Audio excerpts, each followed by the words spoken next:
April 10th വരെ ഈ forum open ആയിരിക്കും പലതരത്തിൽ. ഇപ്പോൾ കമ്മ്യൂണിക്കേഷൻ വളരെ എളുപ്പമാണല്ലോ.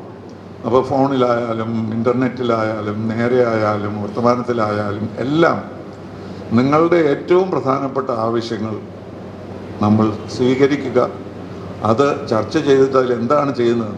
ശ്രീ രാജീവ് ചന്ദ്രശേഖർ എപ്പോഴും പറയുന്നൊരു കാര്യം, ഞാൻ ചെയ്യുന്നതേ പറയുന്നതെല്ലാം ചെയ്തേക്കും.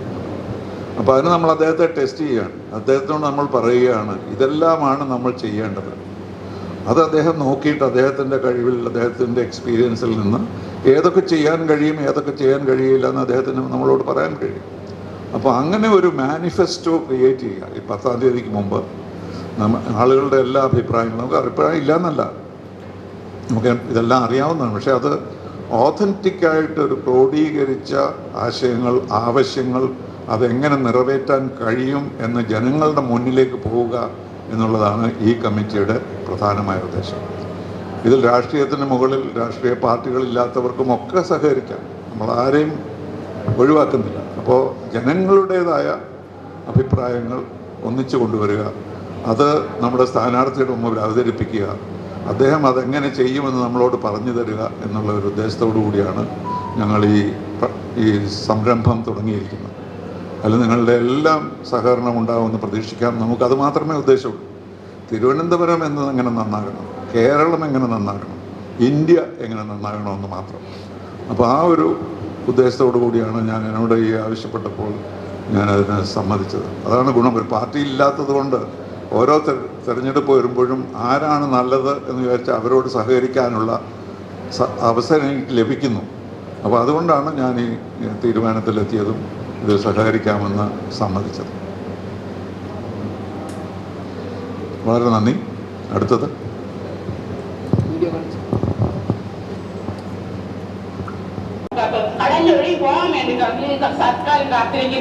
കലിതുള്ളുന്ന കടലിന് മുന്നിൽ നിസ്സഹായരായവർ, കുടിവെള്ളത്തിനായി നെട്ടോട്ടമോടുന്നവർ, മാലിന്യ കൂമ്പാരത്തിനിടയിൽ പെട്ടുപോയവർ, തകർന്ന റോഡുകളും പണിതീരാത്ത പാലങ്ങൾ, വളർച്ച മുരടിച്ചൊരു നഗരം. തിരുവനന്തപുരവും മാറ്റം ആഗ്രഹിക്കുന്നുണ്ട്. നാടിന്റെ സമഗ്ര വികസനത്തിനും പുരോഗതിക്കും അവർ കൊതിക്കുന്നുണ്ട്. വികസനത്തിന്റെ പാതയിൽ അതിവേഗം കുതിക്കാനൊരുങ്ങുകയാണ് തിരുവനന്തപുരം. രാജ്യത്തെ ആകെ ഒന്നിച്ചു നിർത്തിക്കൊണ്ടുള്ള വികസന കാഴ്ചപ്പാടാണ് പ്രധാനമന്ത്രി നരേന്ദ്രമോദിജി മുന്നോട്ട് വയ്ക്കുന്നത്. പൊതുജന മനസ്സുകൂടി അറിഞ്ഞുള്ള പദ്ധതി ആവിഷ്കരണമാണ് ഇവിടെ വേണ്ടത്. ഇനി കാര്യം നടക്കും. നാടിന്റെ വികസനത്തിൽ നിങ്ങൾക്കും ഭാഗമാകാം. ഇനി നമുക്ക് തീരുമാനിക്കാം എന്താണ് കാര്യം. എനിക്ക് അങ്ങനെ ഒന്നും ആഡ് ചെയ്യാനില്ല. ബട്ട് ഞാൻ 3 ദിവസം മുമ്പേ ഞാൻ പറഞ്ഞല്ലോ, ഇവിടെ ഞാൻ എത്തിക്കഴിഞ്ഞ് എല്ലാ കോൺസ്റ്റിറ്റ്യുവൻസി എല്ലാവരെയും മീറ്റ് ചെയ്യാൻ ശ്രമിച്ച് എല്ലാവരുടെയും കുറേ വിഷമങ്ങളെല്ലാം അറിഞ്ഞു. അപ്പോൾ എനിക്കിതൊരു മത്സരമായിട്ടല്ല ഞാൻ ഇപ്പോൾ കാണുന്നത്. ഇത് എനിക്ക് ഒരു നിയോഗമായിട്ട് മാറിയിട്ടുണ്ട്. അതുകൊണ്ട് ഒരു വിഷൻ, തിരുവനന്തപുരത്തിന് എന്താണ് ചെയ്യേണ്ടത്, എന്താണ് മാറ്റം വേണ്ടത്, എങ്ങോട്ടാണ് നമ്മൾ പോകേണ്ടത്, എൻ്റെ മനസ്സിൽ കുറേ ഐഡിയാസ് ഉണ്ട്. ഞാൻ പറഞ്ഞ മാതിരി ആദ്യം പറഞ്ഞിട്ടുണ്ട്, ഒരു ടെക്നോളജി ഹബ്, ഒരു knowledge research hub, tourism, sports, blue economy, അങ്ങനെ കുറേ ഒരു ഹൈ ലെവൽ ഐഡിയാസ് ഉണ്ട്. ബട്ട് ഞാനിപ്പോൾ ഈ 23-24 ദിവസം ജനങ്ങളെയും എല്ലാം മീറ്റ് ചെയ്തപ്പോൾ എത്രയോ വിഷമങ്ങളുണ്ട്. 5, 8, 10 കൊല്ലമായിട്ട് ഇതിൻ്റെ പരിഹാരം എടുക്കാത്ത വിഷമങ്ങൾ ഇപ്പോൾ ഇങ്ങനെ തുടങ്ങിയപ്പോൾ ഒരു ചെറിയ പ്രോബ്ലം ഇപ്പോൾ ഒരു വലിയ പ്രോബ്ലം ആയി മാറിയിട്ടുണ്ട്. അതുകൊണ്ട് ഞാൻ ഇത് ടി പി ശ്രീനിവാസ് സാറിൻ്റെ ലീഡർഷിപ്പിൽ എന്താണ് എൻ്റെ കമ്മിറ്റ്മെൻറ്റ്, എന്താണ് ജനങ്ങളുടെ എക്സ്പെക്റ്റേഷൻ എൻ്റെ അടുത്തുനിന്ന് അടുത്ത 5 കൊല്ലം, ആ ഡോക്യുമെൻറ്റ് എല്ലാവരും സജഷൻസ് തരിക. ആ ഡോക്യുമെൻറ്റ് ഫൈനലൈസ് ആയിട്ട് അത് ആയിരിക്കും എൻ്റെ ഒരു കോൺട്രാക്റ്റ്. തിരുവനന്തപുരത്തിൻ്റെ ജനങ്ങൾ ഇത് 5 കൊല്ലത്തിൽ ഞാൻ ചെയ്യും, അത് ചെയ്തേ പറ്റൂ, അത് ചെയ്യാൻ താല്പര്യമുണ്ട്, കഴിവുണ്ട് എന്നും പറഞ്ഞിട്ട് ആ ഡോക്യുമെൻ്റ് ആയിരിക്കും എൻ്റെ പെർഫോമൻസിനെ അസസ് ചെയ്യാനൊരു ഡോക്യുമെൻറ്റ്. ഞാൻ ആദ്യം 18 കൊല്ലമായിട്ട് MP ആയി, എല്ലാവർക്കും അറിയാം. എല്ലാ ടേമിലും ഞാൻ ആദ്യത്തെ MP ആയിരുന്നു ഈ റിപ്പോർട്ട് കാർഡ് പബ്ലിഷ് ചെയ്യുന്ന MP. ഞാൻ ഇത് കഴിഞ്ഞ 18 കൊല്ലത്തിൽ ചെയ്തിട്ടുണ്ട്, ഇനിയും ചെയ്യാൻ പോകുന്നു. അതുകൊണ്ടാണ് ഈ വിഷൻ ഡോക്യുമെൻ്റ് ഒരു സിറ്റിസൻസിൻ്റെയും ജനങ്ങളുടെ ഒരു ഡോക്യുമെൻ്റായി ഞാൻ ഡെലിവർ ചെയ്യാൻ പോകുന്ന ഒരു ഡോക്യുമെൻ്റ് ആവുമെന്ന് ഞാൻ കരുതുന്നു. വേറൊന്നും പറയാനില്ല. ഇതിൻ്റെ എല്ലാവരും ഈ മെസ്സേജ് എല്ലാവരുടെ അടുത്ത് എത്തിക്കണം എന്ന് ഞാൻ ആഗ്രഹിക്കുന്നു. നമസ്കാരം.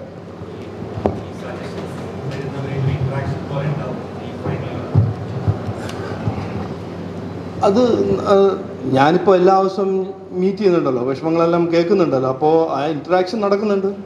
ഞാനിപ്പോൾ കേൾക്കുന്നതെല്ലാം ഞാനും ടാബ്ലറ്റ് ചെയ്യുന്നുണ്ട്, എഴുതുന്നുണ്ട്. ഇമ്മീഡിയറ്റ്ലി എന്താ ചെയ്യാൻ പറ്റുന്നത് അതെല്ലാം ചെയ്യുന്നുണ്ട്. അത് ആ ഇൻട്രാക്ഷൻ വിൽ കണ്ടിന്യൂ. അത് 25-ാം തീയതി 23-ാം തീയതി വരെ ആ ഇൻട്രാക്ഷൻ കണ്ടിന്യൂ ചെയ്യും. ഈ ഒരു ഡോക്യുമെൻ്റ് 10 മുതൽ 13-14 വരെ ഒരു ഫൈനലൈസ് ആയ ഒരു ഡോക്യുമെൻ്റ് ഉണ്ടാവും. എല്ലാവർക്കും കാണാൻ പറ്റുന്ന, വായിക്കാൻ പറ്റുന്ന ഒരു ഡോക്യുമെൻ്റ് ആവും.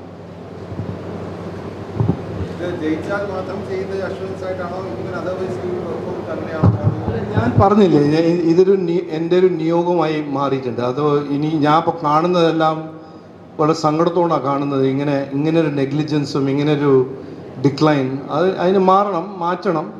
എനിക്ക് ആഗ്രഹമുണ്ട്, ഞാൻ ചെയ്യും. MP ആയാൽ മിനിസ്റ്റർ ആയാൽ ചെയ്യാൻ കഴിവ് ജാസ്തി, അത് എല്ലാവർക്കും അറിയാമല്ലോ. അതൊരു കോമൺ സെൻസ് ആണല്ലോ.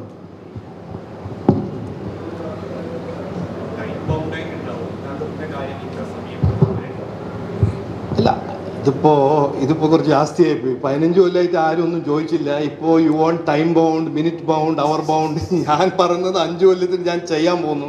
അതിൽ ടൈം ബൗണ്ട് ആവാൻ സാധ്യതയുണ്ടെങ്കിൽ അത് ടൈം ബൗണ്ട് ആക്കാം. ബട്ട് ഈ 5 കൊല്ലത്തിൽ ഞാൻ ഇതെല്ലാം ചെയ്യാൻ പോകുന്നത് ആദ്യത്തെ പ്രാവശ്യമല്ലേ തിരുവനന്തപുരം കാണുന്നത്. ആ ഒരു കമ്മിറ്റ്മെൻറ്റ് ഞാൻ കൊടുക്കുന്നത് ആദ്യത്തെ ഒരു കാൻഡിഡേറ്റ് അല്ലേ. അതന്നെ ഒരു മുമ്പോട്ട് പോകുന്ന ഒരു ചേഞ്ചാണ്.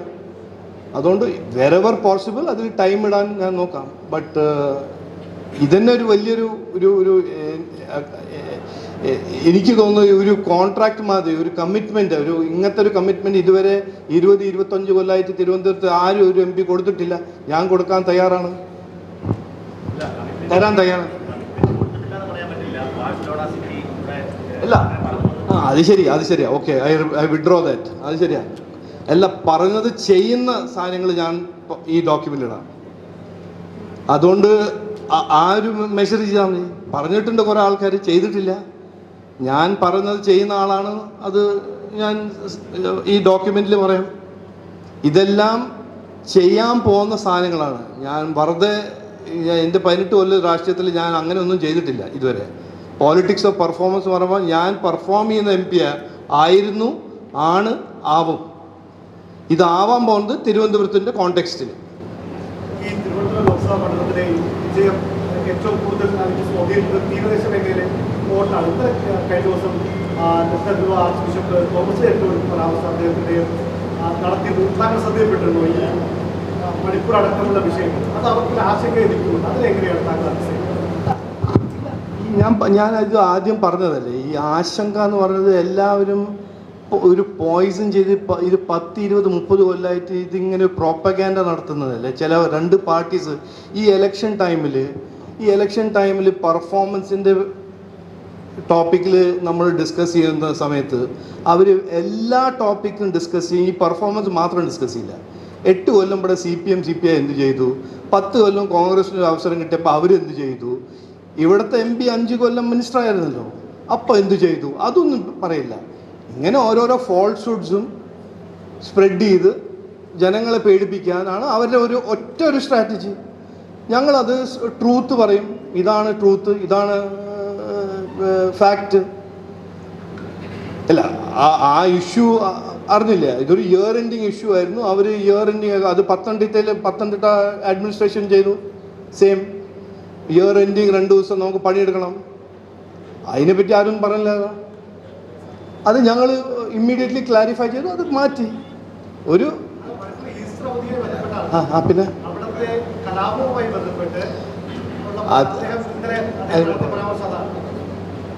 ക്രൈസ്തവർക്ക് അതിൽ എത്രയോ പ്രാവശ്യം ക്ലാരിഫൈ ചെയ്തതാണ്. ഇങ്ങനെയാണ് അദ്ദേഹം പറഞ്ഞത്.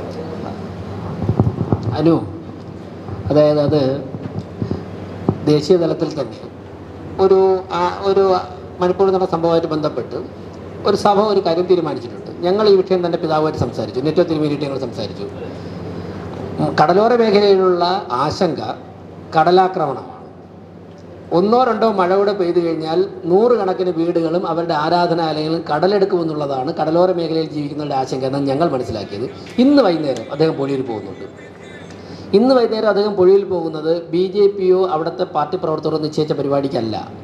അദ്ദേഹം ആദ്യത്തെ ദിവസം പൊഴിയൂർ ചെന്ന് 5 ദിവസത്തിനകം ആ പ്രശ്നം പരിഹരിച്ച് അതിനുശേഷം അദ്ദേഹം 3ാമത്തെ തവണ അവിടെ പോകുന്നത്. ഇന്ന് അവിടുത്തെ പൊതുസമൂഹത്തിൻ്റെ ആവശ്യപ്രകാരമാണ് അദ്ദേഹം പോകുന്നത്. മാത്രവുമല്ല 63 ചെറുപ്പക്കാർ ഇന്ന് അദ്ദേഹത്തിൻ്റെ പ്രവർത്തനത്തിൽ ആകൃഷ്ടമായി ലാറ്റിൻ കാത്തലിക്സ് വിഭാഗത്തിൽ നിന്ന് BJP ചേരുന്നുണ്ട്. ഞാൻ നേരത്തെ പറയാത്തതാണ്. അപ്പോൾ കടലോരത്തെ ആശങ്ക എന്ന് പറയുന്നത് കടലാക്രമണമാണ്. ഈ ജൂൺ ജൂലൈയിൽ മഴ കഴിയുമ്പോൾ അവർ വീടുകൾ കാണുന്നില്ല. നിങ്ങൾ അതിനെക്കുറിച്ച് ചിന്തിക്കൂ. അതിന് ക്രിയേറ്റീവായിട്ട് കാര്യങ്ങൾ ചെയ്യുന്നതിനെക്കുറിച്ച് ചിന്തിക്കണം. പിന്നെ ഇവിടെ ഞാൻ വിത്ത് പെർമിഷൻ അതൊരു സുഹൃത്ത് ചോദിച്ചു, അദ്ദേഹം ജയിച്ചാൽ അല്ലേ ഈ കാര്യങ്ങൾ നടപ്പിലാക്കുകയുള്ളൂ എന്ന് ചോദിച്ചു. ജയിച്ചാൽ അദ്ദേഹം MP ആവും. സ്വാഭാവികമായിട്ടും ഞങ്ങളൊക്കെ ആഗ്രഹിക്കുന്നു, ഞങ്ങളൊക്കെ പ്രതീക്ഷിക്കുന്നത് അദ്ദേഹം ഏറ്റവും പ്രധാനപ്പെട്ട ഒരു മന്ത്രാലയത്തിൻ്റെ ചുമതല വഹിച്ചുകൊണ്ട് മന്ത്രിയാവുമെന്നാണ് ഞങ്ങളൊക്കെ ആഗ്രഹിക്കുന്നത്, പ്രതീക്ഷിക്കുന്നത്. അപ്പോൾ ജയിച്ചു കഴിഞ്ഞാൽ ഒരു MP കേന്ദ്രമന്ത്രി എന്നുള്ള നിലയ്ക്കുള്ള സാധ്യത കൂടി പരിഗണിച്ചുകൊണ്ട് അദ്ദേഹം കാര്യങ്ങളിലൊക്കെ തന്നെ ഇടപെടും. ഒരു പൊതുപ്രവർത്തകൻ എന്നുള്ള നിലയ്ക്ക്, രാജ്യത്തെ സ്നേഹിക്കുന്ന ഒരു വ്യക്തി എന്നുള്ള നിലയ്ക്ക് അങ്ങ് പരിശോധിച്ച രാജീവേട്ടൻ ഒരിക്കലും പറയില്ല. പക്ഷേ ഈ ചോദിച്ചുകൊണ്ട് ഞാൻ പറയുന്നു, നമ്മുടെ രാജ്യത്തെ സംരക്ഷിക്കുവാൻ വേണ്ടി ആദ്യമായി ജമ്മു കാശ്മീരിൽ പറന്നിറങ്ങിയത് ഡെക്കോട്ട വിമാനമാണ്. അതിൻ്റെ ചരിത്രവും ആരാണ് പറത്തിയതെന്നൊക്കെ അറിയാമല്ലോ. അത് കാലഹരണപ്പെട്ടു പോയ സമയത്ത് അദ്ദേഹം ആ ഒരു വിമാനം വാങ്ങി എയർഫോഴ്സിന് അദ്ദേഹം അതിനെ കൃത്യമായിട്ട് പറക്കുന്ന തരത്തിലേക്ക് പണി കഴിപ്പിച്ച് അദ്ദേഹം എയർഫോഴ്സിന് കൊടുത്തു. ആര് രാജ്യം ഭരിച്ചിരുന്നപ്പോഴാണ്? ഡോക്ടർ മൻമോഹൻ സിംഗ്. അന്ന് BJP അല്ല രാജ്യം ഭരിക്കുന്നത്. രാജീവ് ചന്ദ്രശേഖർ അതിന് നമ്മുടെ രാഷ്ട്രത്തിൻ്റെ ഒരു ചരിത്രത്തിൻ്റെ ഭാഗമായതിന് വാങ്ങി അദ്ദേഹം കൊടുത്തു. അപ്പോൾ അദ്ദേഹം മന്ത്രിയല്ല, ഇന്ത്യ ഭരിക്കുന്ന BJPയും അല്ല. അപ്പോൾ ഒരു പൊതുപ്രവർത്തകൻ്റെ മനസ്സ്. മറ്റു പല കാര്യങ്ങളുണ്ട്, പലപ്പോഴും പറഞ്ഞുകൊണ്ട് ഞാൻ അതിലേക്ക് കടക്കുന്നില്ല. ഞങ്ങളൊക്കെ പൊതുവെ പ്രസംഗത്തിൽ പറഞ്ഞിട്ടുണ്ട്, അദ്ദേഹത്തിൻ്റെ ചെറുപ്പപ്രായത്തിൽ അദ്ദേഹം വിദേശ രാജ്യങ്ങളിൽ പോയി ഇലക്ട്രോണിക് സാങ്കേതിക സ്വായത്തമാക്കിയിട്ട് വേണമെങ്കിൽ ഏറ്റവും മികച്ച ശമ്പളത്തിന് ആ രാജ്യത്ത് തന്നെ ജോലി ചെയ്യാമായിരുന്നു. അനന്തമായ സാധ്യത ഉണ്ടായിരുന്നു ഡെവലപ്പ് ചെയ്യാനായി. പക്ഷേ അദ്ദേഹത്തിൻ്റെ രാജ്യത്ത് വന്നിട്ട് ആ സാങ്കേതികവിദ്യ ഇവിടുത്തെ സാധാരണക്കാർക്ക് എങ്ങനെ പ്രയോജനം? ഞങ്ങൾ കഴിഞ്ഞ ദിവസം യൂജിൻ പിതാവുമായിട്ട് സംസാരിച്ചു, യൂജിൻ അച്ഛനുമായിട്ട്, നമ്മൾ ലാറ്റിൻ കാത്തലിക്. ഞാനിവിടെ ഓപ്പണായിട്ട് പറയാം, അദ്ദേഹം ഞങ്ങളോട് 4-5 പേരുന്ന് പറഞ്ഞപ്പോഴാണ് ആദ്യമായിട്ട് മൊബൈൽ ഫോൺ BPL ഫോൺ ട്രിവാൻഡ്രത്ത് ലഭിക്കുന്നതിൽ ഒരാൾ നമ്മുടെ ലാറ്റിൻ കാത്തലിക് സഭയുടെ വെള്ളയമ്പലത്തിലെ സീനിയർ ഫാദർ യൂജിൻ പിതാവാണ്, അവിടെ വികാരി ജനറൽ. അദ്ദേഹത്തിനാണ് ലഭിക്കുന്നത്. അപ്പോൾ മത്സ്യത്തൊഴിലാളികൾക്കാണ് ആദ്യത്തെ ഫോൺ ലഭിക്കുന്നത്. അപ്പോൾ അദ്ദേഹം സ്വായത്തമാക്കിയ സാങ്കേതികവിദ്യ പതിറ്റാണ്ടുകൾക്ക് മുമ്പ് നാടിന്, ജനിച്ചു വീണ നാടിന് എങ്ങനെ പ്രയോജനപ്പെടുത്തുക? ഇപ്പോൾ അദ്ദേഹത്തെ ഞങ്ങളോടൊക്കെ പറയുന്നത് ആപ്പിൾ കമ്പനിയെ ഞാൻ തിരുവനന്തപുരത്ത് കൊണ്ടുവരും. അദ്ദേഹം ഒറീസയിലും ഉത്തർപ്രദേശിലും തമിഴ്നാട്ടിലും കൊണ്ടുവന്ന് 1.5 ലക്ഷം പേർക്ക് ജോലി കൊടുത്ത ഉദാഹരണം ഇവിടെ ഉണ്ട്. അതിൽ 70% സ്ത്രീകളാണ്. അപ്പം ഞാൻ തന്നെ ചോദിച്ചു, 100 ഏക്കർ സ്ഥലം വേണ്ടേ കേരളത്തിൽ? അദ്ദേഹം പറഞ്ഞു വേണ്ട, ഞങ്ങൾക്കറിയില്ല. 1.5 ലക്ഷം പേർക്ക് ജോലി കൊടുക്കുന്ന സ്ഥാപനത്തിൽ മിനിമം ഒരു 100 ഏക്കർ സ്ഥലം വേണമെന്ന് ഞാൻ മനസ്സിലായി. അപ്പോൾ അദ്ദേഹം പറഞ്ഞു 3-4 ഏക്കർ മതി. ആ എക്സാമ്പിൾ തമിഴ്നാട്ടിലും ഒറീസയിലും ഉത്തർപ്രദേശിലും ഉണ്ട്. പക്ഷേ അദ്ദേഹത്തിന് വിൽ പവറുണ്ട്, ഞാൻ കേരളത്തിൽ കൊണ്ടുവരും. അപ്പോൾ തിരുവനന്തപുരത്തെ ജനങ്ങൾ TP ശ്രീനിവാസനൊക്കെ ഉൾപ്പെടെയുള്ളവരുടെ നേതൃത്വത്തിൽ ഒരു അവസരം ലഭിച്ചാൽ ഒരു MP എന്നുള്ളതൊക്കെ കേന്ദ്രമന്ത്രി എന്നുള്ളതൊക്കെ 5 വർഷം ഓരോ ദിവസവും ചെയ്യാനുള്ള ഒരു പ്ലാൻ കയ്യിലുണ്ട്. അതിനൊരു പിന്തുണയാണ് പൊതുസമൂഹത്തിൻ്റെ ഭാഗത്ത് ഞങ്ങൾ തേടുന്നത്.